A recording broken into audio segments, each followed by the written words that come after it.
Hi PWD aspirants of NEET 2025 NEET 2025 के लिए जो नीट एस्पिरेंट्स हैं, PWD एस्पिरेंट्स हैं, उनके लिए ये वीडियो है। ये प्रिपरेशन का वीडियो या स्ट्रेटेजी वीडियो कह सकते हो आप इसको। ये ओवरऑल एक कंप्लीट वीडियो होने वाला है जिसके अंदर मैं आपको टोटल इन्फॉर्मेशन देने वाला हूँ कि एक PWD कैंडिडेट का जो शेड्यूल होता है, जो टाइमिंग्स रहती हैं, जो इंस्ट्रक्शंस हैं, जो उसको पाथ फॉलो करना होता है MBBS कॉलेज पहुंचने तक का एक कंप्लीट गाइड ये रहने वाली है वीडियो। सो इस वीडियो को अभी से लेकर एंड तक देखना, बिकॉज इस वीडियो का एक एक मिनट आपके लिए बहुत बहुत ज़रूरी हो सकता है। ये इन्फॉर्मेशन आपको कहीं पर भी नहीं मिलने वाली। सो बने रहें वीडियो में एंड तक। वीडियो को लाइक, चैनल को सब्सक्राइब कर दें। कमेंट सेक्शन खुला हुआ है। बाकी आप विक्की सिंह मेरा नाम है और SVP इंस्टीट्यूट को और मुझे आप इंस्टाग्राम पर और अदर सोशल मीडिया साइट्स पर भी फॉलो कर सकते हैं। लिंक आपको इस वीडियो के डिस्क्रिप्शन में मिल जाएंगे। चलो शुरू करते हैं। तो सबसे पहले तो मैं आपको एक चीज़ बता देना चाहता हूँ कि SVP इंस्टीट्यूट ने नीट 2024 में जो कर दिखाया है PWD कैंडिडेट्स के लिए, ये किसी चमत्कार बोलूँ तो ये भी एक छोटा शब्द ही होगा।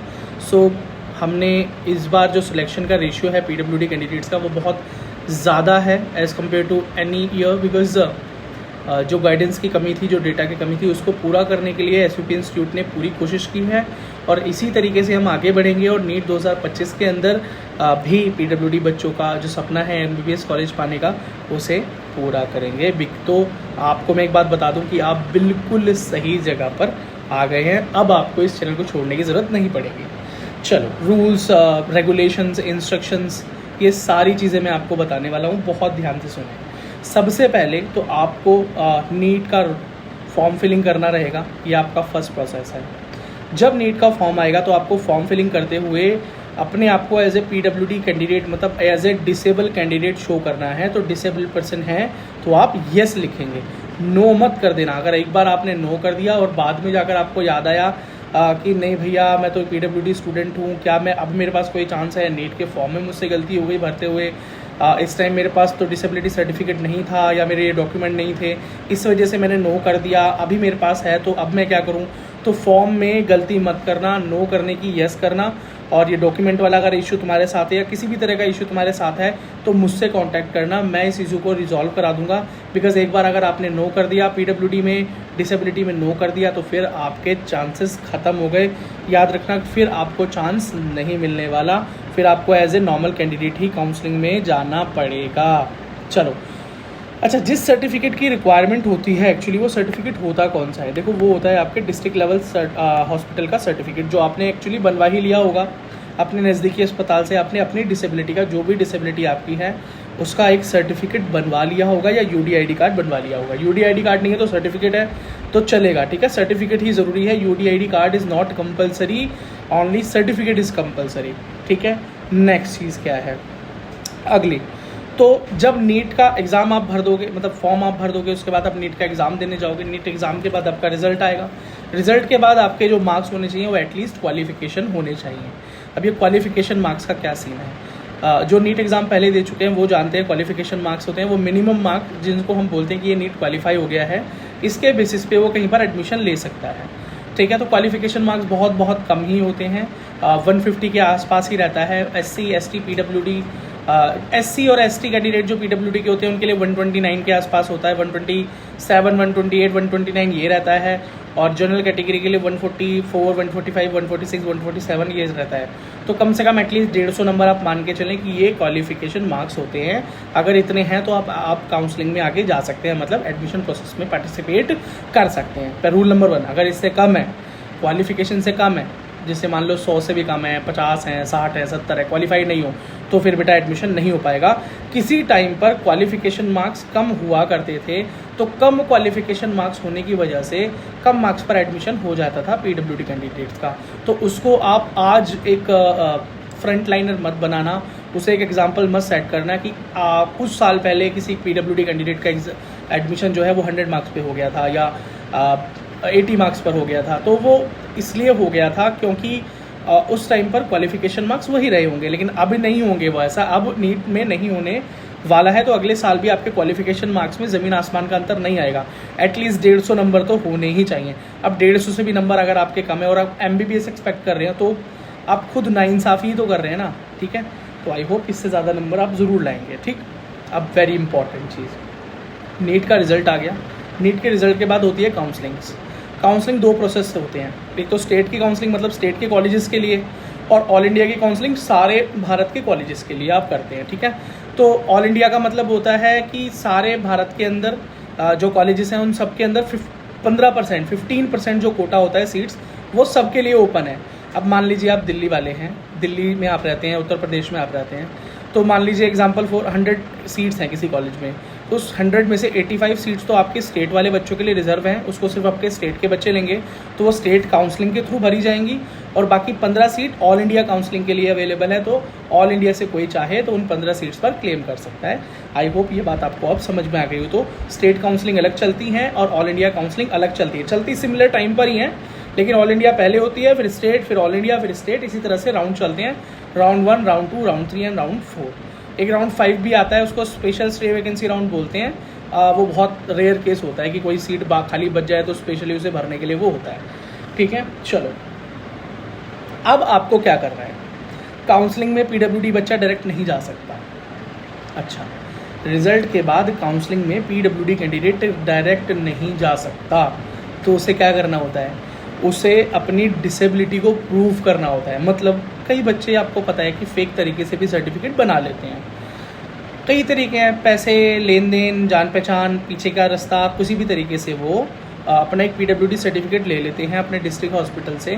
तो कोई गलत कैंडिडेट गलत तरह के सर्टिफिकेट से PWD की सीट पर क्लेम ना कर जाए, उस इम्पॉर्टेंट सीट को ना ले जाए जो एक डिजर्विंग कैंडिडेट को मिल सकती है। इस चीज़ को प्रिवेंट करने के लिए एक मैकेनिज़्म तैयार किया हुआ है नीट ने, NTA ने, MCC ने। तो वो क्या करते हैं कि आपको एक प्रोसेस से गुजरना पड़ता है काउंसलिंग से पहले, उसको वो बोलते हैं डिसेबिलिटी रीवेरिफिकेशन। तो आपको अपनी डिसेबिलिटी, अपनी जो आपकी जो डिसेबिलिटी है उसको आपको रीवेरीफाई कराना पड़ता है कि आप गलत नहीं हैं, आपकी जो परसेंटेज है वो उतनी है जितनी मेंशन है या ज़्यादा भी है, और आप इस लायक हैं कि यस आपको PWD रिजर्वेशन दिया जाए। तो एग्जैक्टली जैसे डिस्ट्रिक्ट हॉस्पिटल्स में चेकिंग होती है, वैसे ही आपके सेंटर्स में भी चेकिंग होती है। और चेकिंग का क्या प्रोसेस रहता है, चेकिंग किस तरह से की जाती है, कैसे आपको चेकिंग में जाना चाहिए, आपके पासिंग के चांस कैसे बनेंगे, इन सारी चीज़ों के लिए तो मैंने एक अलग से प्रोग्राम चालू किया है जिसको मैंने नाम दिया है PWD preparation programme for NEET 2025, जिसके अंदर मैं आपको ये सारी चीज़ें गाइड करने वाला हूँ कि आपको किस सेंटर पर जाना है, कब जाना है, कैसे जाना है, किस डिसेबिलिटी के लिए क्या क्राइटेरिया होना चाहिए, किस तरह से आप प्रिपरेशन करेंगे, किस तरह से आप अपने चांसेस को बढ़ाएंगे कि आप उस डिसेबिलिटी टेस्ट में फेल ना हो जाएं। क्योंकि अगर आप उस डिसेबिलिटी टेस्ट में फेल हो गए तो आपका नीट में चाहे कितने भी नंबर हों, आपको PWD का कोटा नहीं मिलेगा, तो फिर आप as a PWD candidate admission नहीं ले पाएंगे। देखो, PWD कोटे से जाने का सीधा सा मतलब ये है कि कम मार्क्स पर आप MBBS कॉलेज चाहते हैं। इस बात को इधर उधर बोलकर या बिना शर्माए बोलने में कोई हिचकिचाहट नहीं होनी चाहिए कि आप कम नंबर पर MBBS कॉलेज चाहते हैं। That is why you want कि आपको PWD कोटा मिले। तो वो PWD कोटा इतनी आसानी से नहीं मिलता, आपको पास करना है वो डिसेबिलिटी टेस्ट भी। तो उस डिसेबिलिटी टेस्ट को पास कराने के लिए पूरी हेल्प मैं करूँगा। आपको क्या करना है, आपको ज्वाइन करना है इस चैनल को। ज्वाइन बटन पर क्लिक करके सब्सक्राइब बटन के बगल में ज्वाइन बटन है, उसे आप क्लिक करेंगे और ज्वाइन करेंगे SVP इंस्टीट्यूट को as a member. Gold membership लेंगे जिसके अंदर आपको PWD प्रिपरेशन प्रोग्राम का सपोर्ट मिलेगा। रेगुलर आपकी क्लासेस होंगी कुछ टाइम गैप्स पे, और मैं आपको पर्टिकुलरली 1 बाय 1 गाइड करूँगा आपकी पर्टिकुलर डिसेबिलिटी के हिसाब से कि आपको किस तरह से प्रिपेयर होना है, ताकि आप अपने नीट एग्ज़ाम के बाद अपने डिसेबिलिटी टेस्ट में भी पास हो सकें, क्योंकि ये बहुत ज़्यादा ज़रूरी है। और डिसेबिलिटी टेस्ट याद रखना, एग्ज़ाम के बाद ये होता है, उसके बाद काउंसलिंग के बाद आपको कॉलेज मिलता है। कॉलेज में भी आपका डिसेबिलिटी टेस्ट हो जाता है, ठीक है। 50-60% कॉलेजेस में भी डिसेबिलिटी टेस्ट हो जाता है। तो ऐसा नहीं है कि एक बार तुक्के में निकल गया तो अगली बार भी निकल जाएगा, नहीं, this is a two way process. पहले फिर उसके बाद कॉलेज के टाइम पे भी हो जाता है। तो आपको प्रिपेयर होना बहुत ज़रूरी है, आपको ट्रिक्स आनी चाहिए, क्या होते हैं, क्या चीज़ें हैं। तो याद रखना, अगर आपके दिमाग में ये बात भी है ना कि अगर यार मैं तो डिसेबल हूँ ही, मुझे कौन फेल कर सकता है, नॉर्मल देखेंगे तो नहीं, एक्चुअली जेन्युइन केसेस भी ज़्यादा फेल हो जाते हैं। तो फेलियर का जो रेशियो है वो आज से पहले हुआ करता था, 60-70% बच्चे फेल होते थे, 20-30% ही बच्चे सेलेक्ट होकर आगे एडमिशन ले पाते थे। इस साल वो रेशियो पहुंच गया है 50-50, क्योंकि SVP इंस्टीट्यूट ने बहुत बड़ा रोल प्ले किया है और हमने कोशिश की है कि ज़्यादा से ज़्यादा बच्चों को आगे निकलवाने की कोशिश करें। तो इस कोशिश में हम पूरी तरीके से तो नहीं पर बहुत हद तक कामयाब हुए हैं और अगले साल हम इस लेवल को आगे बढ़ा देंगे। आप प्रोग्राम में जुड़ जाएंगे, आपको गाइडेंस रहेगी, आप निकल ही जाओगे, ठीक है। अच्छा, अब ये सारी चीज़ें मैंने आपको आराम से गाइड कर दी हैं। उसके बाद आपको काउंसलिंग में पार्टिसिपेट करना है। काउंसलिंग में आपको कॉलेजेस भरने होते हैं, जो आपकी कैटेगरी है उसके हिसाब से, आपके जो मार्क्स आए हैं उसके हिसाब से। पीडब्ल्यूडी में रैंक मैटर नहीं करती है। काउंसलर चाहे जो मर्जी बोले, मैं आपको एक बार बता रहा हूँ, आपके मार्क्स मैटर करेंगे पीडब्ल्यूडी में, आपकी रैंक मैटर नहीं करेगी। तो आपके मार्क्स कितने आते हैं, आपकी कैटेगरी कौन सी है, आप कौन से स्टेट से बिलोंग करते हैं, इन सारी चीज़ों को देखकर आपकी एक पीडब्ल्यूडी की प्रेफरेंस लिस्ट बनाई जाएगी, चॉइस फिलिंग की जाएगी कॉलेजेस की, जिससे कि आपको वो कॉलेज मिल सके जो आप डिज़र्व करते हैं।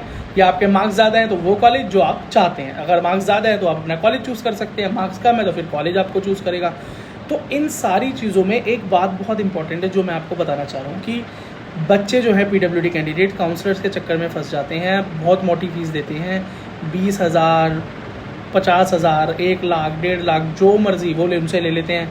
डिसेबिलिटी चेकिंग में पास करवा देंगे, इस तरह के वादे करके 3-3 लाख रुपए तक उनसे लिए जाते हैं। तो ये होता आया है आज तक, बिकॉज कोई गाइडेंस नहीं थी। तो कोई एमबीबीएस की एक सीट लेने के लिए जो होते हैं पेरेंट्स जो होते हैं वो सोचते हैं कि चलो कोई बात नहीं, इतना पैसा लग रहा है तो कोई दिक्कत नहीं, कर लेते हैं, लेकिन ऐसा होता नहीं है एग्जैक्टली। तो आपको कोई ज़रूरत नहीं पड़ेगी। मैं कम से कम रेट में 2025 में आपकी काउंसलिंग और आपकी प्रेफरेंस लिस्ट यहीं बनवाऊँगा।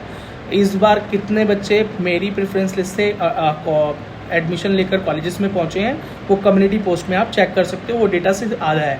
सारा डेटा मैं वहाँ पर नहीं डालता क्योंकि हर कोई नहीं चाहता कि वो रिवील हो, ठीक है। तो जो चाहते हैं उनकी परमिशन से वो डेटा वहाँ डाला हुआ है, सो आप वो चेक कर सकते हो। तो काउंसलिंग के लिए आपको किसी काउंसलर के चक्कर में फंसने की ज़रूरत नहीं है, हज़ारों लाखों रुपए खर्च करने की ज़रूरत नहीं है। SVP institute is the one way solution for all your PWD requirements and need.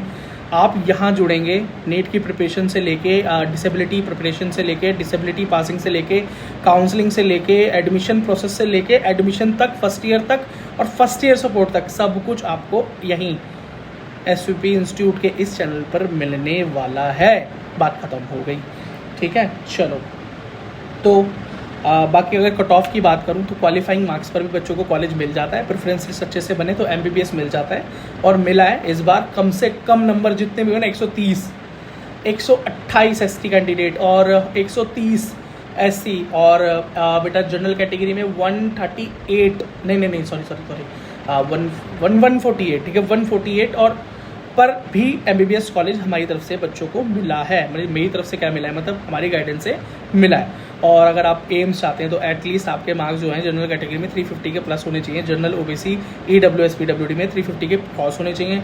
AIIMS Delhi चाहते हो तो 600 नंबर से प्लस होने चाहिए आप पीडब्ल्यूडी कैटेगरी में होने के बावजूद भी, बिकॉज एम्स दिल्ली एक पिनेकल है और वहाँ तक जाने के लिए तो भाई टॉप एंड मार्क्स चाहिए, जो भी आपकी कैटेगरी हो। तो ज्वाइन कर लो आज ही एसवीपी इंस्टीट्यूट को as a member. Gold membership at least लेना ताकि मैं आपको हेल्प कर सकूं। और नॉर्मल अगर वीडियोस का एक्सेस चाहते हो, आपके नाम के सामने एक स्टार आ जाए, मेरे आपके कमेंट्स जल्दी पढ़ लिए जाए, तो आप नॉर्मल सिल्वर ज्वाइन कर सकते हो हमारा। लेकिन अगर प्रिपरेशन प्रोग्राम में ज्वाइन होना है तो गोल्ड मेंबरशिप होना एटलीस्ट ज़रूरी है, बिकॉज जब मैं लाइव आऊँगा मेंबर्स के लिए, तो मैं गोल्ड मेंबर्स के लिए, गोल्डन मेंबर्स के लिए लाइव आऊँगा। तो अगर वहाँ पर आप ज्वाइन नहीं हो पाएंगे तो आप बहुत बड़ी अपॉर्चुनिटी को मिस करने वाले हैं। तो आज ही ज्वाइन कर लें, बिकॉज आने वाले संडे से हम प्रिपरेशन क्लासेस चालू करने वाले हैं for the disability preparation. So thank you so very much video को अंत तक देखने के लिए। वीडियो को लाइक करें, चैनल को सब्सक्राइब कर दें, कमेंट्स सेक्शन खुला हुआ है, अपने क्वेश्चंस मुझसे पूछें। सोशल मीडिया पे दा विक्की सिंह नाम से मेरा हैंडल है इंस्टाग्राम, उसे जाकर फॉलो कर लें। फॉलो करने के बाद डीएम करें, सवाल हैं, सवालों के जवाब दिए जाएंगे इंस्टाग्राम पर। और एसवीपी इंस्टीट्यूट को भी आप टेलीग्राम पर, इंस्टाग्राम पर फॉलो करें, लिंक नीचे डले हुए हैं। मिलता हूँ अगली वीडियो में।